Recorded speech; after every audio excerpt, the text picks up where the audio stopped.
might be noisy. Well, So I'll be just, in the street if it's okay with you. yeah, let's just talk right now. This is fine. Okay, Dr. Mordechai Kedar is joining me. Okay, if I'm with headphones, is it okay with you? Oh yeah, no, you sound fine. You look fine. You're in a car driving to a meeting in Jerusalem.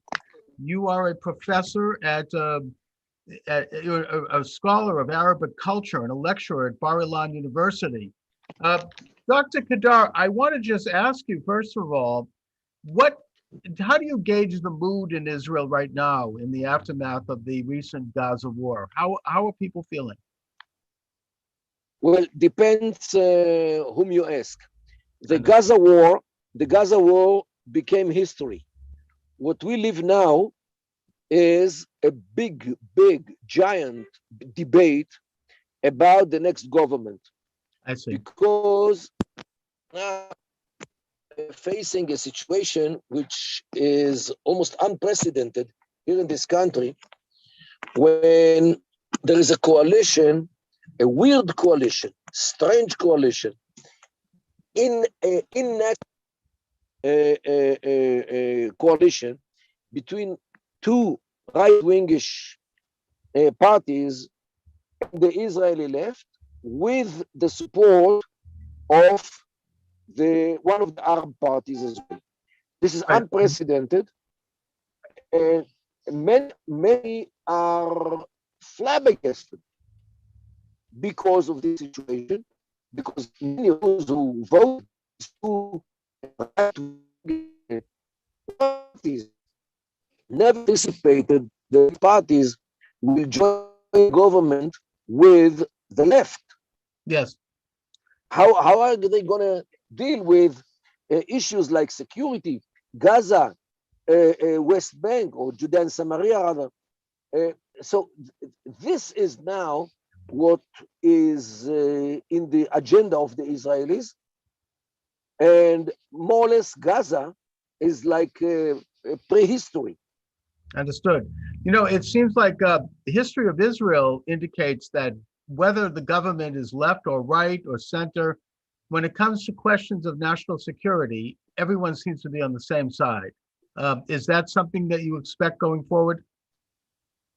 Well, we already there is an information which says that parts of the forthcoming government, the left part, has already made a connection with the Biden administration in order to recognize and to establish finally a Palestinian state. Okay. And Bennett, who is from the right wing, who is supposed to be the first prime minister, does not know about this. Means this is something which is definitely connected to the Israeli security. After all, a Palestinian state is an existential threat on Israel. Yet you can see that the right and the left do not agree about this. Can Bennett be trusted to not sell out Israel and not sell out Judea and Samaria? I have no idea, because the question is if he will be willing to break the coalition if the left maintains pressure on him to do some changes in Judea and Samaria against his ideology. Nobody knows what will be his priority, whether staying with as a prime minister, or will break the coalition if they maintain pressure on him to betray his ideology. Nobody really knows, because, as you know, Bennett was never a prime minister. Yes. We never faced such a situation. We never, experienced such a question. And this is why everybody here tries to understand what is happening. How come two parties which belong to the right actually are making a coalition with the left and with the Arabs? Right. And how will they be able to carry out any policy which the right side of the map believes in? It does seem like a stalemate within the government. And you've got 400,000 Jews living in Judea and Samaria. And the Trump-Kushner plan basically would have redrawn the borders of that region so that Israel could annex those parts of Judea and Samaria, not to mention the Jordan Valley, and at the same time create a Palestinian state with a corridor connecting Gaza and also a condominium in Jerusalem itself. Seems like the very best possible proposal that the Arabs could expect. Is that still alive? Look, no, it was never there. Okay. I don't believe that it was there to begin with. And what I think is this government, if, and it's a big if, will be sworn in, it will take 2 weeks, 3 weeks, maximum 4 weeks until this government collapses, because they cannot agree, or maybe they can agree about the weather or the date. Nothing but. I mean, I think the whole purpose is to get rid of Netanyahu, it seems to me. That's what they all coalesce around. When this mission will be accomplished and Netanyahu will be out, what will keep them together? This government looks to me like a car with 4 wheels, and every wheel is directed to another direction. Yeah, no, it looks that way. And has a different motor and a different steering wheel and a different driver. So what are the chances that this car find anything as a target, where to go?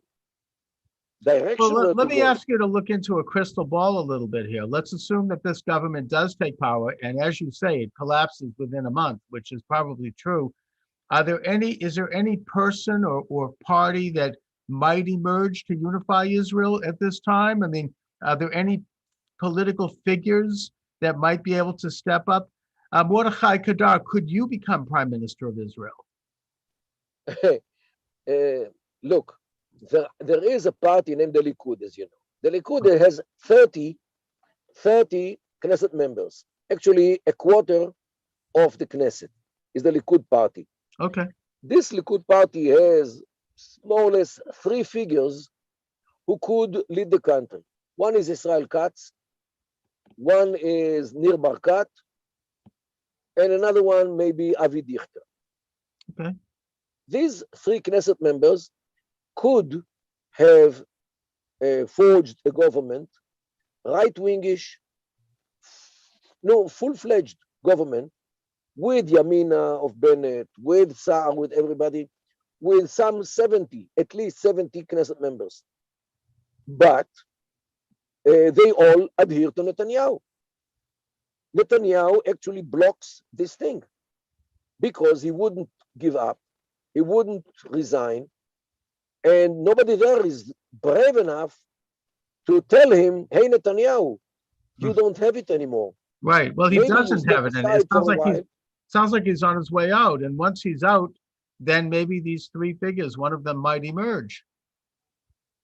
Look, if they understand that they are doomed to stay in the opposition for who knows how long, only because Netanyahu remains in the leadership as a leader, they might change their behavior. So far, nobody dared to say a boo against Netanyahu. Mm-hmm. Under the current, right, I understand that. He's been in power for 30 years, and it's hard. Because I'm now in a tunnel. Okay. I understand. I can still see you, but we're having a little sound difficulty. All right, we're joined by Mordechai Kedar. Professor Kedar is right now in a car on his way to a meeting in Jerusalem. So we're having some audio problems. I think that might improve once he emerges from the tunnel. Professor Kedar is an Israeli scholar. He's an Arabic culture scholar. He's a lecturer at Bar-Ilan University. And he came up with what I think is a brilliant proposal, which he calls the Palestinian Emirates proposal, or the 8-state solution. And in a nutshell, he notes that if you look at the Arab world, the nations that are most successful are those that have, in a sense, they're run by a clan, by a family, whether it be the Saudi Arabians or whether it be Kuwait or the Gulf Emirates or Qatar or any of the others. And the nations in the Arab world that are failures, are failed states, are those that were cobbled together by, frankly, by colonial powers after World War I. And those would be nations like Iraq, Syria, Libya, where you have all these different clans that are forced to kind of coexist inside an artificially created nation and that don't like each other. And the result is constant instability. And he notes that perhaps the solution to the Israel-Arab conflict is the fact that there are 7 or 8 clans inside of Israel, Arab clans that have a cohesive history and that could create 8 entities within Israel that could be sovereign. Mordechai, I'm talking about your 8-state solution while you were in the tunnel, and I Yes, think it's brilliant as a way to develop a peaceful relationship between Israel and autonomous Arab entities within Israel. I hope it gets some traction. yes, yes. And you know what? Naftali Bennett, Yes. the supposed to be prime minister for 2 years, he knows about this plan. I sat with him personally at least twice about this plan. He understands it to the depth, Yep. and he agrees more or less with 95% of the components of this plan. Good. Means that he becomes a prime minister and he tries to push forward this plan. In my humble view, this will justify the raison d'etre, will give the raison d'etre for this government. Mm-hmm.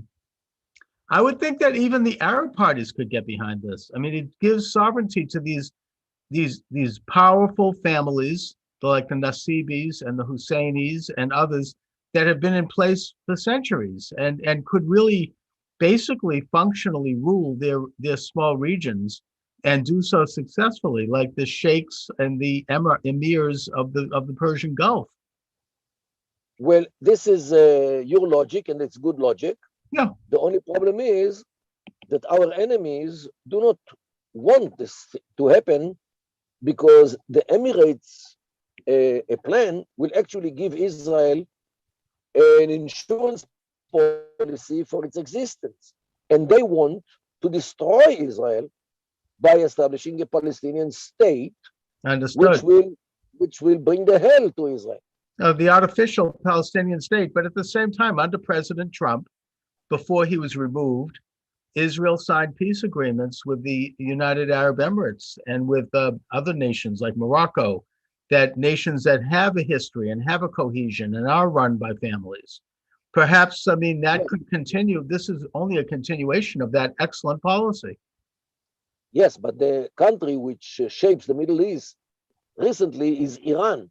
Yeah. And under the encouragement of the Biden administration. Right. And they are wholeheartedly for establishing a Palestinian state in order to bring the hell to Israel. But yet Israel has a sort of a semi-formal coalition with the Arab Emirates, with the Saudis, maybe Egypt, and perhaps that these are all enemies of Iran. Yes, but they are helpless vis-a-vis Iran. What can they do with Iran?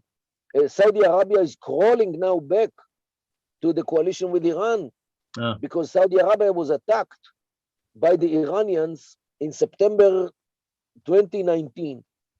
When the oil industry of the Saudis, I remember half that. of it got destroyed in one night because of the Iranians. And the Saudis learned the lesson. They don't mess with the Iranians. So this but now that Trump has been removed and you've got this new regime installed here and they tilt toward Iran, at the same time, Israel does seem to be taking matters in its own hands. God forbid there's a war, but nevertheless, I mean, this big major Iranian ship is now sunk in the Persian Gulf. You've got the Natanz nuclear site in Iran run haywire because of the cyber hack. And, I think that Israel is, meeting the enemy on the field. Looks like it anyways. I'm not saying I know anything, but yet the Emirates and Bahrain and Saudi Arabia know very well that Israel will not come to save them from the wrath of the Iranians. I understand. Israel can't. I mean, it's a small country. They can't do everything. It's hard enough taking care of its own sovereignty, its own military. Right. So, yeah, I mean, that's troubling. And unfortunately, the world is much less stable now that this internationalist, globalist regime.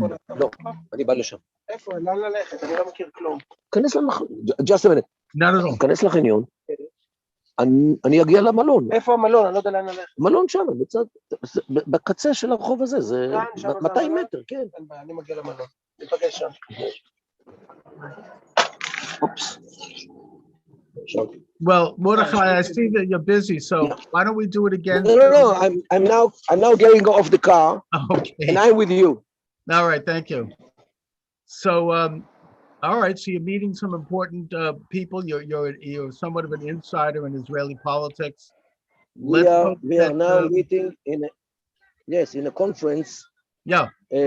Of very important people. Right. Who wanted us. Okay. So this is actually what happens in this country now. Yeah. There's a group of youngsters here, very nice group. And if you have more questions, I'm ready to answer. Well, I'm hoping that the mood in Israel is okay after this terrible war, and I guess that's all history now, and everyone's moved on. So that's good. Look, the mood in Israel today is highly political. Yeah. It's about this government, which nobody is totally sure that it will be sworn in when the day comes. Okay. Nobody is really sure. Can Hamas be stopped from getting? I mean, and Israel. Hamas, by the way, are threatening Israel. Hamas are trying to threaten Israel about what we have every year, the flag march or the flag parade in Jerusalem. We have it for over 30 years, and Hamas are against it, and they already starting to threaten Israel about this parade, if Israel will allow it. And now there is a big debate in Israel whether to succumb to the threats of Hamas or not. Understood. And everybody understands that if you succumb to the threats, you actually surrender to terror. Yeah, I mean, if you give them a finger, they want the whole hand. Of course, they will know, they will learn what to do. And the next threat is only a matter of time. That's right. It's just so this is why. Okay, but the government wants peace. Wants to have a silent atmosphere. Doesn't want problems. That's right. Their considerations might be different. No, I understand. I mean, it's very costly for Israel to actually go in and take out Hamas. I mean, it's easy for me to talk about it. I'm just some poor schmuck here in Boston, but it's very dangerous work over there. So I get the fact they just want to bring back calm and bring back peace on that border. Look, from our point of view, we left Gaza. And we don't want to know about Gaza anymore. Yeah. The problem is that this terror organization in Hamas took Gaza over and uses the Gazans as human shields to shoot. While they aggressively attack the state of Israel. No, I get that. Of course. They could have turned that into a peaceful state if they had wanted to. I mean, they could have been like the French Riviera over there. It's beautiful beach. And they could not. Yeah. and they could not care less about the people of Gaza. No. On the contrary, for them, any child who is killed, or a man or a woman, is an ammunition against Israel, because the New York Times and Haaretz will have a whole front page with the pictures of those poor people who were sacrificed by Hamas as human shields. Yeah, I mean, it's atrocity propaganda. And that, I'm especially surprised that Haaretz, an Israeli paper, would engage in such slanderous ladjuting against the state of Israel. no, Haaretz and the New York Times are the two sides of the same dirty coin. Yeah. Yeah, I mean, the New York Times covered Totally the against- Holocaust. No, exactly. I mean, this Haaretz is established- totally against Israel. The New York Times is totally against America. I agree. I totally agree with that. These are And, internationalist, globalist, deep state establishment, amoral institutions that are interested in promoting some bizarre world ant colony. They don't care about people, and they don't care about nations. Right. So this is the problem with the media. Yeah. And I'm not sure that the CNN and the are better. And here we are being attacked by Hamas. And they're fanning the flames of anti-Semitism all over the world, including in the United States, where we have Charles, the situation is very simple. Yeah. We are being attacked from the front by Hamas and the other jihadists, and we are being stabbed in the back by Haaretz and the New York Times. That about describes it. It really does. But This I think is- the truth will come out. As simple as it can be. It isn't simple, but they don't have the kind of power they used to have because people are waking up. And I think that No. I'm not sure at all. When I see the wave of anti-Semitism in the States, what Yeah. happens in the academia, institutions, all these things, I am very, very, very worried. First of all, about the American Jewry. Secondly, about Israel. Of course. And then you have groups like the ADL who talk about right-wing extremists who have always been there, but that's a fringe group, while they're ignoring the elephant in the room, which is the left and their alliance with Hamas and the rise of anti-Jewish and anti-Israel activity all over the world, which they're the spearheads, they're the vanguard. So yeah, it's a big problem, big problem. Maybe there'll be some changes. Right now in America, we have this Jexit movement, Jews leaving the Democratic Party, Without Evans. leaving the left. Uh, So, Okay. yeah, anyways, listen, Mordechai, let's do it again soon. I want to stay in touch with you so we can do some more broadcasting, and I want to keep up to date on what's going on. Thank you so much. Whenever you like, just check if I'm free and I'm Thank with you. Because I get a lot of requests for you on my show. So I'd like, you'll be hearing from me. Thank you so much. Thank you, Mordechai Kedar. Have a wonderful See week. you. God bless you. See you.